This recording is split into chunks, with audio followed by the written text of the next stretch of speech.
Good afternoon, everyone. Jeff Humphrey live near Sprague Avenue, where a person has barricaded themselves inside the Double Eagle Pawn Shop. That's 30 blocks east on Sprague.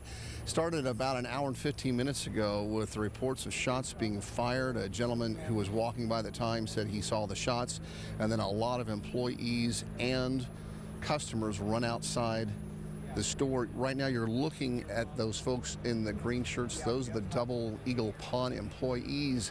And the latest is that they are telling police officers that they feel like that all of their staff, as well as all of their customers, have been accounted for. Now, you remember earlier we told you that the gunman who's barricaded inside the Double Eagle Pawn was telling police on the phone that he had a hostage. Now, police are wondering whether or not that is actually true, because if he doesn't have a hostage, that could dramatically change up the police department's tactics. Just heard from Sergeant Lydia Taylor, the Spokane Police Department, and she tells us that we're gonna have to move a little bit.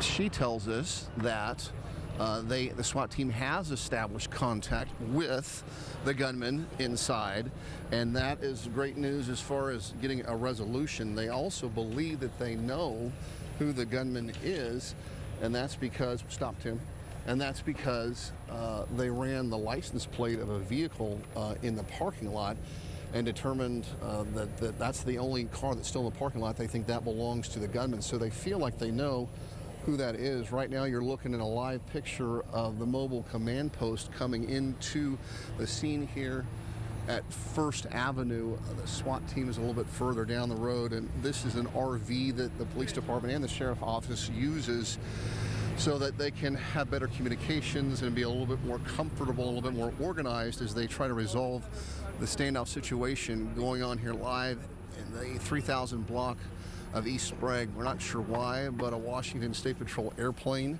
has made its way to the scene and is now circling overhead. But the significance of the fact that they're now communicating with this gunman inside is an important step in getting it done correctly. We know that the SWAT team has done a lot of things to make sure the area is secure, and now it becomes a waiting game and a game of dialogue between the suspect and the hostage negotiators. Early into this, the barricaded gentleman said that he wanted to speak to a member of the news media. You see that a lot on TV, but it doesn't happen very often in real life, and usually that is when somebody feels like they've been wronged by someone and they want to get a message out and talk about it. An example would be the last time we saw it was somebody that had his kids taken by CPS, and this person was so upset that he felt the kids had wrongly been taken by CPS. He wanted to do the media thing, and that never really happened because the police department does not let the news media go in there and try to negotiate with hostages, barricaded people.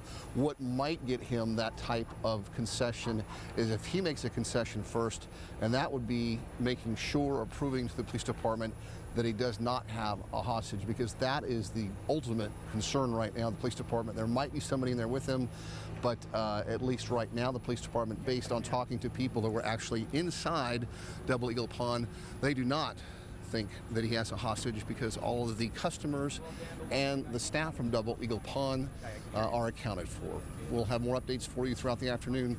I'm Jeff Humphrey live reporting along Sprague Avenue in East Spokane.